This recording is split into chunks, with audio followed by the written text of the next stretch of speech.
Então, Osmar, primeiro eu quero te agradecer por estar aqui falando comigo. Eu adoro Muzak, né? Apesar de saber todas as músicas, eu não conheço muito a história da banda. E hoje eu quero saber um Entendi. pouco mais da história desse grupo. E Ah, com legal. certeza as bandas de pós-punk que eu mais gosto são Muzak e Voluntários da Pátria. Então, Sei. enfim, vamos começar aí nosso papo, né? Começa falando como foi o seu início na música, né? Você sempre foi uma pessoa musical, você consumia música em casa, sua família, enfim. Comenta um pouquinho sobre isso.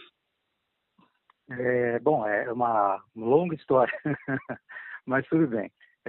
Eu comecei a tocar violão, né, com 8 anos, 9 anos, e ganhei meu primeiro violão. Tocava com violões emprestados, ganhei meu primeiro violão aos 10 anos, e sempre tive essa apreciação, né, por todo esse toda essa atmosfera musical. Então, na minha época, por exemplo, tinha a Beatlemania, né, que foi uma coisa muito importante aqui em São Paulo, principalmente. E, e além disso,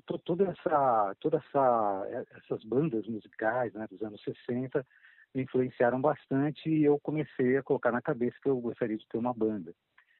Isso daí permeou toda a minha adolescência.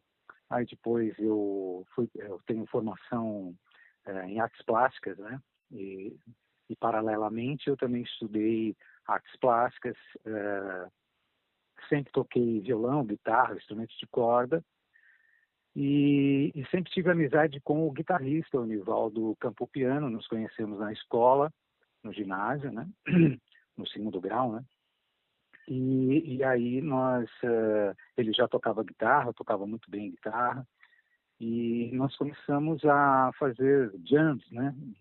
E nos conhecendo, e conhecendo outros músicos, tal. Isso daí quando nós tínhamos 14, 15 anos, né? E a banda propriamente, ela foi acontecer apenas lá com 25 anos cada um, que a gente começou a pensar realmente numa banda dentro do cenário dos anos 80, né, que era bastante efervescente em relação a bandas, né, principalmente porque com o advento do punk, né, e depois o movimento do pós-punk, foi uma série de bandas, né, surgiram bandas que tinham em essência, tinham muito essa coisa da arte, da poesia, e isso me pegou, né, foi uma coisa assim que me deu uma grande vontade de ter uma banda. E para ter a banda, de certa forma, eu aboli a guitarra e fui para o baixo. Aí fomos atrás de um baterista e encontramos o Vitor Leite, né? Que era um ótimo baterista. E aí formamos o Muzak. Mais ou menos isso. E qual que era as principais influências da banda? Então, bom, eu tenho muitas influências, porque eu sempre acompanhei a música, né, no seu próprio tempo, né? Então, como eu te falei, tem uma série de bandas dos anos 60, dos anos 70. Se eu fosse falar todas as bandas que me influenciaram, não daria aí o programa, né? Mas eu acho que dentro do Muzak, né, algumas das influências que são bastante fortes, no início da banda, pelo menos, foi Gang 4, Killing Joke, Joy Division. Essas bandas foram três bandas bastante essenciais no início da banda. Depois de um ano, mais ou menos, que nós estávamos compondo, né, nós fomos para uma linha mais guitar band, e começamos a escutar Smiths, Echo and the Bunnymen. Essas bandas nos influenciaram bastante também. Você se lembra qual foi a primeira composição do Muzak? A primeira composição, acho que a primeiríssima, eu não sei te dizer exatamente, mas uma das primeiras foi Porco Espinho. Porco Espinho. Porco Essa que Espinho. vocês regravaram ultimamente, né? Essa música a gente nunca tinha gravado, então é uma música praticamente inédita.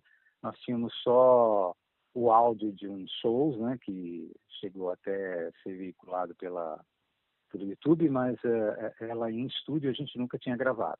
Nós gravamos agora com o Regis, né, na bateria. Sim, sim. E eu quero falar agora sobre a coletânea Não São Paulo, que vocês colocaram as músicas Ilha Urbana e Jovens Ateus.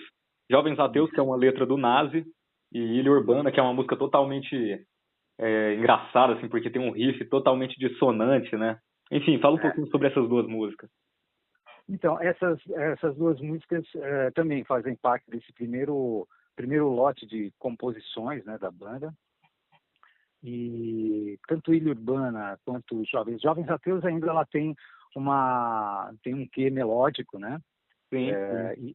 Isso. E agora, Ilha Urbana, ela foi feita realmente no intuito de causar essa impressão que você teve. Eu não diria que ela é engraçada, mas ela Sim, sim. é realmente, ela usa dissonância, né?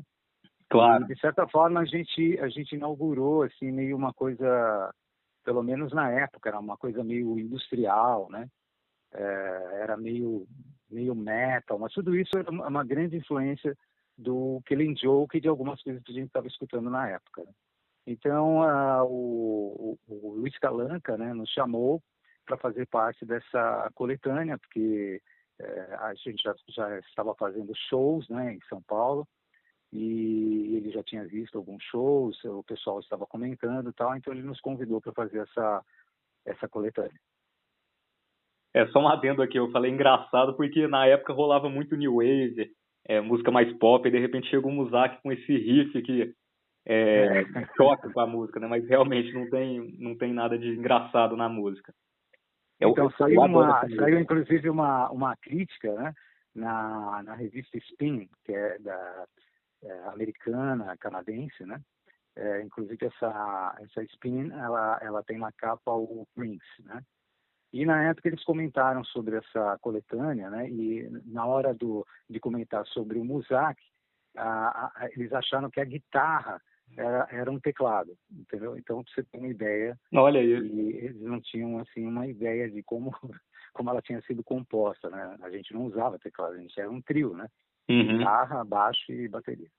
Uma coisa interessante que tem a gente falando de coletânea não São Paulo, que é a música Jovens Ateus, e tem uma história aí que rola pela internet que Jovens Ateus foi uma música que foi inspirada para fazer outra de uma banda chamada The Strokes, chamada Modern Age. Eu não sei se você já ouviu falar sobre isso, mas tem essa história que o Modern Age copiou o Muzak. Você já ouviu falar disso?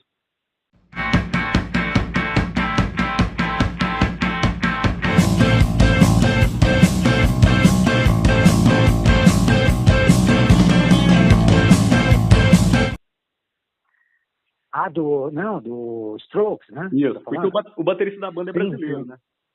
Sim, sim. Muita gente fala isso pra gente, inclusive o próprio Luiz Calanca, entre outros críticos, né? O Kid Vinil chegou a comentar comigo também na época. O riff e principalmente o ritmo, né? Principalmente a célula Bateria. rítmica. É muito parecido mesmo porque um dos integrantes é brasileiro, né? Dos Strokes. Então, sempre teve esse boato mesmo. E você acha que foi uma inspiração ou foi só uma coincidência? Não sei te dizer. Não sei te dizer. Pode até ser, né, que eles tenham escutado, né? Pode ser que eles tenham escutado, porque essa coletânea foi uma coletânea importante na época, né? Então, Uhum. muita gente tinha, né, esse vinil, né? Pois é. Pode ser, pode ser. E agora vamos falar sobre o mini LP da banda. Como é que foi a gravação desse mini LP? Então, o Mini LP foi assim, a gente já estava desenvolvendo outras músicas antes, e tínhamos feito uma fita demo, que foi feita inclusive no estúdio do guitarrista do Traje a Rigor. Carlinhos? É, como? Carlinhos? Isso, isso. E aí nós fizemos essa fita demo com algumas músicas, tinham acho que umas 7 ou 8 músicas, acho que umas 10 músicas mais ou menos.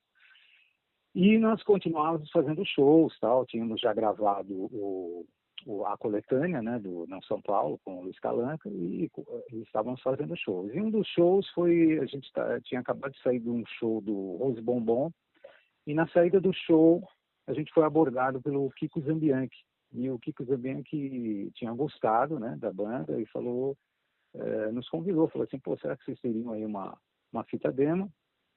Então nós ficamos de passar para ele a fita demo e em uma semana já veio o convite da EMI Odeon nos convidando para ir até lá, para ir até o Rio, para conversar. Aí a gente foi para lá, tá, e eles gostaram e queriam gravar e queriam já assinar contrato, essas coisas.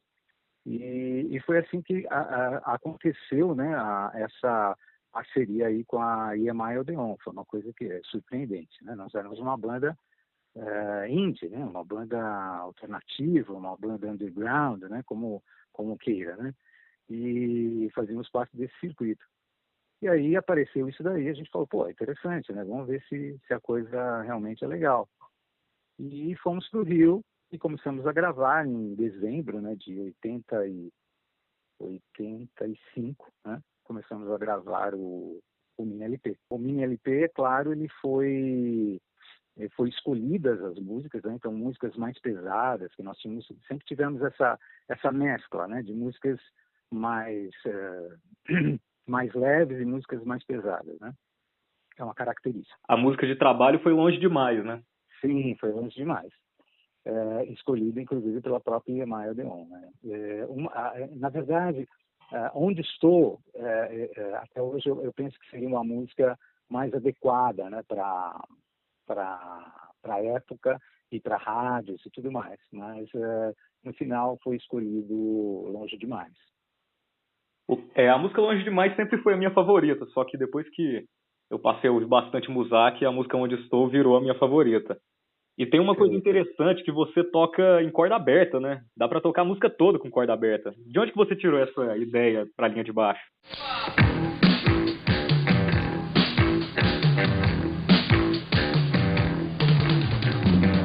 Olha, então, essas coisas, né? Esses achados, né? De quando você está fazendo uma jam, né? Então eu estava afinando o instrumento, de certa forma, e o Vitor Leite, na época, ele entrou com uma célula, né, rítmica em cima do que eu estava fazendo. Nós nos olhamos e, pô, vamos nessa. Aí o Nivaldo também entrou com um riff, né, e seguindo essa linha, né, intermeando nessa linha, e criou esse groove todo que tem Onde Estou, né. Foi realmente uma coisa que saiu de uma jam, assim, nós compusemos essa música em conjunto, os três, né? E é uma letra do Ciro Pessoa e do Nazi, né? Como é que essa letra chegou até vocês? Então, na verdade, eu fiz, porque o que a gente fazia era isso, eu como cantor, eu tinha uma maneira, né, de cantar, de já colocar toda a métrica, né, mas sem a letra propriamente. Então eu fazia inventava ali um vocabulário, né, próprio, né, uma linguagem própria lá. E só sei que a gente gravou isso numa fita, e o Vitor, que era muito amigo do Nazi, né, e pediu, olha, será que daria para você dar uma escutada e talvez fazer uma letra e tal? E aí o Nazi passou essa mesma incumbência para o Ciro, e os dois fizeram a música juntos, né? Ciro Pessoa, do Cabine C. E ele já estava no Cabine C nessa época, né? Sim, já estava no Cabine C. Como é que foi a crítica desse LP? Como é que foi a recepção? Então, como nós éramos conhecidos pelas músicas Urbana e Jovens Ateus, que eram mais pesadas, né? Quando saiu o Mini LP, a própria produção, né, da EMI Odeon, que era o Maírton Bahia, que era o produtor, a própria produção, ela foi uma produção mais, como pode dizer, mais comerciável, né, mais palatável, né? Ela tirou toda essa vibe que nós tínhamos, né, uma vibe mais que aparecia muito em shows, né? Nós tínhamos uma vibe mais virulenta, né? E esse álbum é um álbum mais calmo, né, de certa forma.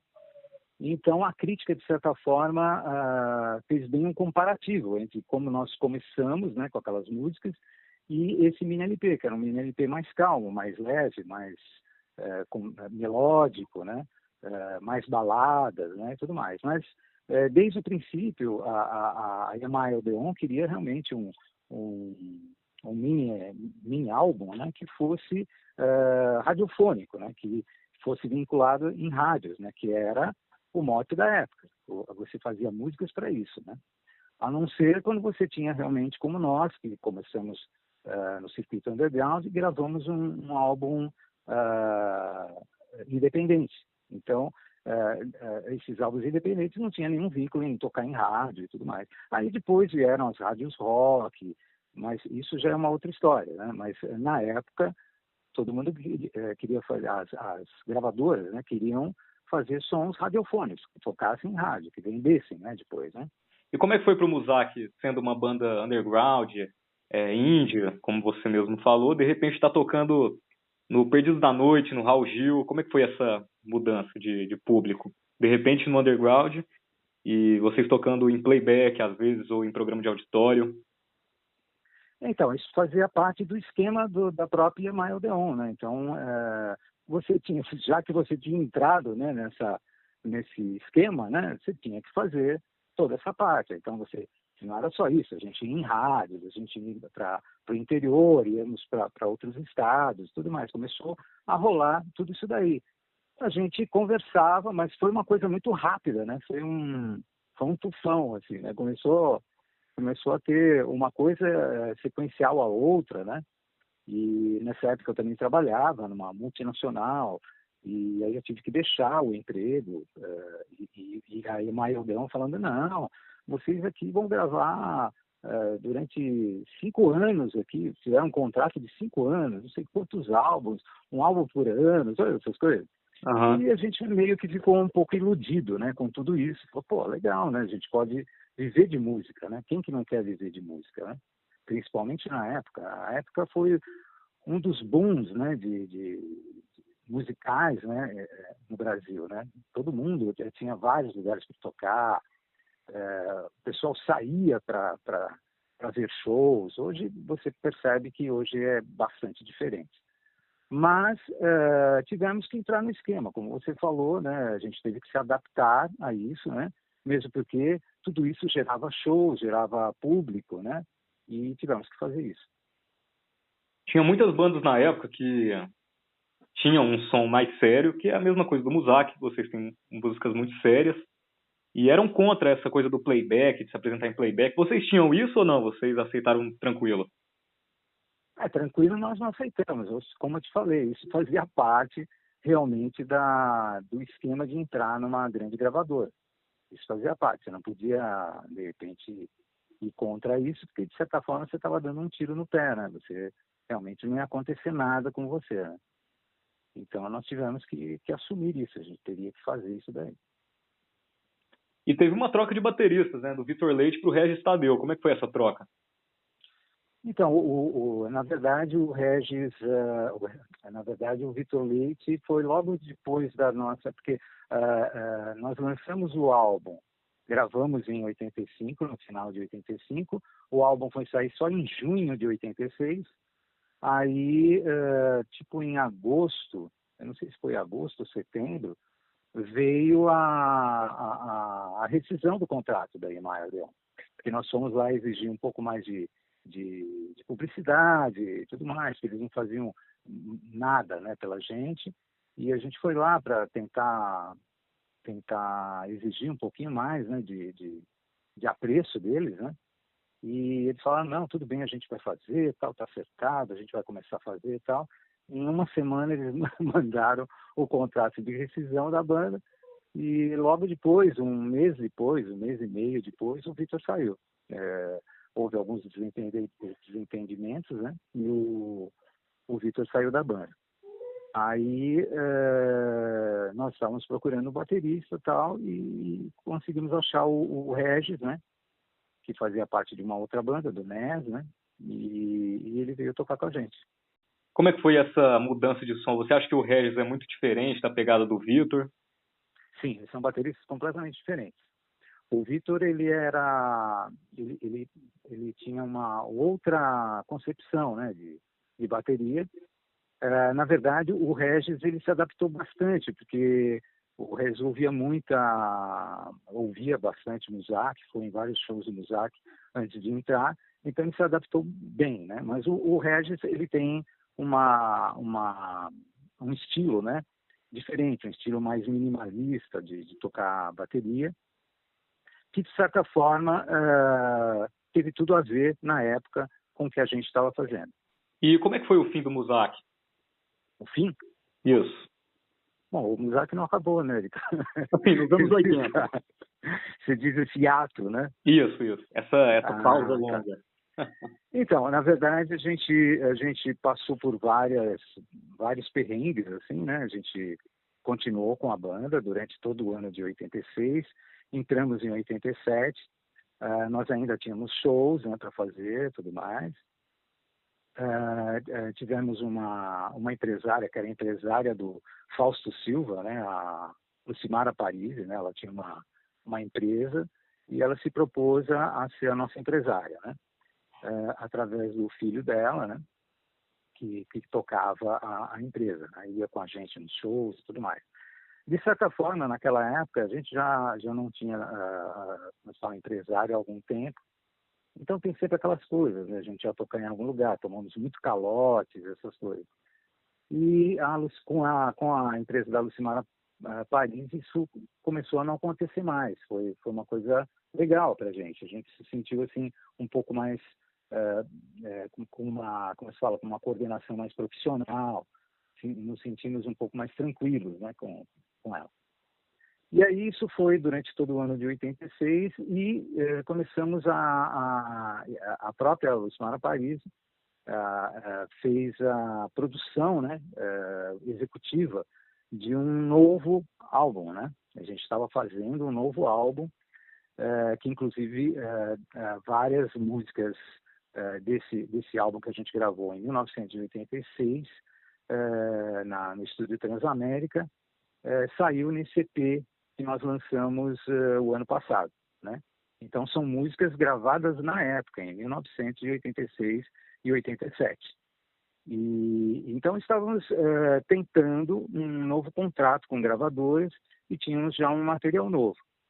Mas aí a coisa foi degringolando em aspectos mais pessoais de cada um e deixamos, de certa forma, acabou. Então, em 87, as coisas também estavam mudando, né? Assim, muitas casas começaram a fechar, o boom, né, dos anos 80 estava meio que em declínio, né? Então, nós resolvemos acabar com a banda ou fizemos esse ato. Talvez a gente voltasse um dia, mas a coisa foi passando e nós não voltamos. Então, quer dizer que essas músicas que estão saindo agora, na verdade, são gravações antigas? Ou são Uma mescla. regravações? O que nós fizemos, a proposta foi a seguinte: o repertório do Muzak, músicas gravadas, não gravadas, músicas inéditas, né? E principalmente a gente tinha essas músicas que estavam numa fita de rolo, né?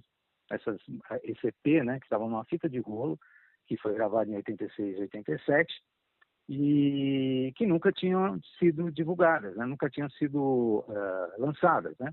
Oficialmente. Então, nós tínhamos isso, tínhamos essas músicas inéditas. Tínhamos mais músicas inéditas que nunca tinham sido gravadas. E, principalmente, o que motivou tudo isso foi o fato de que o Mini LP, que era o Mini LP tinha até uma certa procura popular na época, né? O pessoal gostava, tinha fãs, tivemos até um fã-clube, né? Tenho até hoje aqui a plaquinha do fã-clube. E só sei que esse Mini LP, ele nunca saiu digitalmente, né? Com exceção de acho que Longe Demais, e acho que Onde Estou, que saiu em CD, né?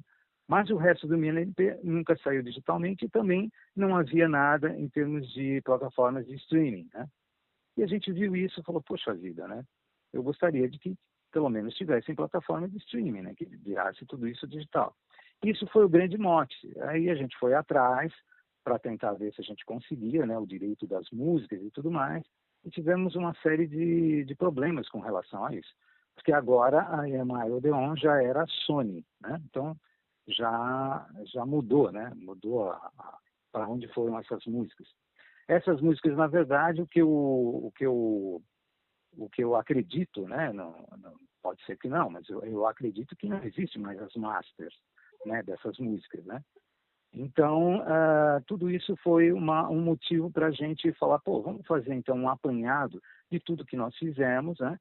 Lá nos anos 80, ou seja, nenhuma dessas músicas foi criada atualmente. algumas músicas foram executadas atualmente. Então, de 2019 para cá, nós fomos em vários estúdios, né, regravamos algumas músicas. O MinLP, para você ter uma ideia, nós vamos lançar ele regravado, né? Então, a sonoridade é diferente, tem participações especiais, né? Principalmente os cantores, né? Em 2 músicas do MinLP vão ter 2 cantores que vão fazer uma participação especial. Mas vamos lançar também esse MinLP, porque senão esse MinLP ficaria perdido, ele não ia ser lançado nas plataformas de streaming. Então, tudo isso foi o mote para a gente voltar e fazer esse pacotão aí de várias músicas, que ainda tem muito lançamento aí, tem singles, tem EPs, tem um monte de coisa. Uma dessas músicas aí que você falou que ficaram inéditas, eu vi uma declaração do Nivaldo falando que o Charles Gavan produziu algumas, é verdade? Não, sim, esse EP todinho foi produção do Charles Gavan. Olha só, bacana isso, bacana. E o que você fez depois do Muzak? O que eu fiz? Isso. Eu continuei com a minha vida, né? Na verdade, eu sempre trabalhei paralelamente, né, em multinacionais e tal. Continuei trabalhando e tocando minha vida, casei, tive filhos montei uma banda também, uma banda de Dream Pop, né? Cantada em inglês. Ela chama Old Magic Palace, foi na década de 90, né? Então, nós fizemos até clipe, passou na MTV, no lado B da MTV. Depois procure. E como é que foi essa volta do Muzak? Foi em 2018, né? Isso. Bom, a gente sempre pensou nesse projeto que eu acabei de falar, de resgatar tudo isso que a gente tinha de material e tentar lançar.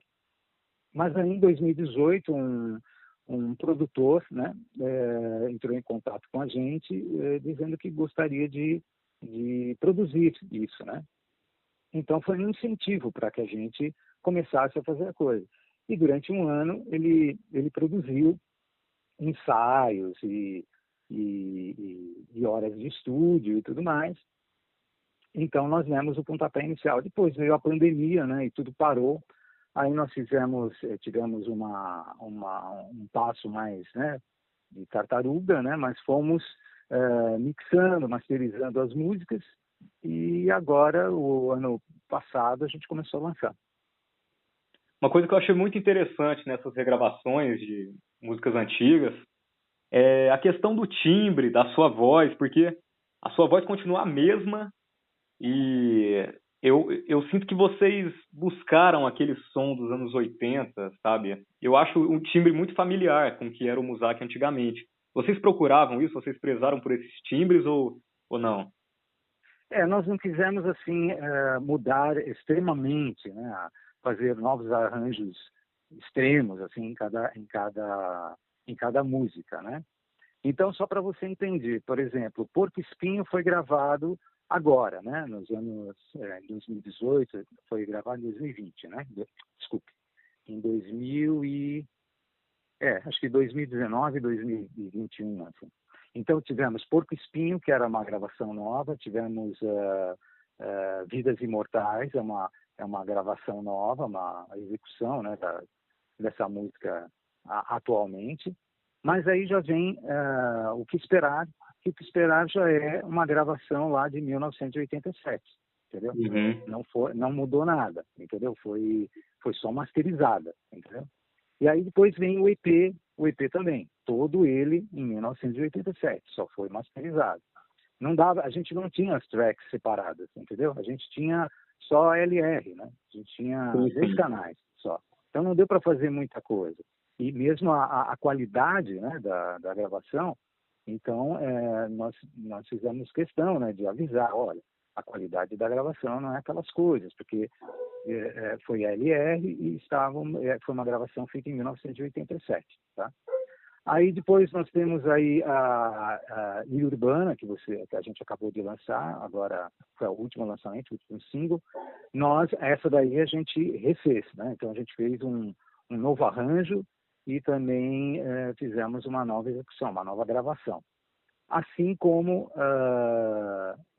Jovens Ateus, que chamamos então o Nazi, né, para fazer a voz, e também fizemos também uma gravação nova. Nos anos 80, eu imagino que a próxima música de trabalho seria O Que Esperar, né? Porque vocês estavam tocando bastante. Ia ser a música de trabalho desse novo álbum que a gente ia gravar, que a gente estava para fazer em 87, né? Uhum. E essa música a gente chegou a tocar muito ela em show, a gente fez até uma apresentação que está no YouTube, no programa do Kid Vinil, né? E o pessoal tinha uma boa aceitação, foi uma música bem pop, assim. Então, sem dúvida, né? O Que Esperar seria a música de trabalho. Você ainda está usando jazz bass preto? O mesmo que você usava antes? Como é que é? Você ainda está usando o mesmo jazz bass preto? Sim, preto com o escudo branco. Pô, olha aí, é o mesmo baixo, aquele que você usava nos anos 80. Não, aquele baixo foi vendido. Eu comprei um outro exatamente igual. Sim. Pois é, e quando que o Muzak vai sair aí na estrada, fazer shows? Olha, depende dos convites. Não estamos tendo convite nenhum. Uhum. Atualmente nós não temos também, a gente está sem empresário, né? Então fica difícil, né? Cada um tem sua vida, tem os seus compromissos, né? Seu trabalho, então fica difícil, né? A gente ir atrás, né? Mas não faltará ocasião. Nós temos alguns contatos aí no SESC, pode ser que a gente faça logo mais uma apresentação no SESC. Maravilha, então, maravilha. Então, para fechar, quais são os planos aí para o futuro com o Muzak? Então, nós vamos lançar agora a gente vai lançar na sexta-feira, dia 14, né? É isso? Sexta-feira? Acho que é dia 14. Dia 14 a gente lança mais um single, chama Nenhum Som, é uma música inédita. Depois desse single, possivelmente a gente vai lançar um EP também com músicas da época de Jovens Ateus, de Ilha Urbana, tá? E aí depois a gente vai lançar mais 2 singles, esses singles com participações especiais, que são singles de músicas do mini LP. E depois nós lançamos o EP da Odeon, né, de certa forma, com as músicas da Odeon, só que todos rearranjados, rearranjados agora em 2018, 2019, 2020. Então, mais ou menos é esse o futuro dos lançamentos agora. E no final de todos esses lançamentos, nós possivelmente vamos fazer uma caixa, né, em vinil. De certa forma, é o sonho da gente fazer isso. Vamos ver se dá certo. Enfim, a gente fica no aguardo aí sobre esses novos trabalhos aí do Muzak. E Osmar, adorei bater esse papo com você. Foi um prazer saber mais histórias dessa banda que eu adoro. Espero que você tenha gostado. Valeu? Gostei muito e obrigado pelo convite. Eu que agradeço pelo seu convite. E um tchau aí para todos os ouvintes. Maravilha, então. Maravilha. Valeu, Osmar. Valeu, um abraço.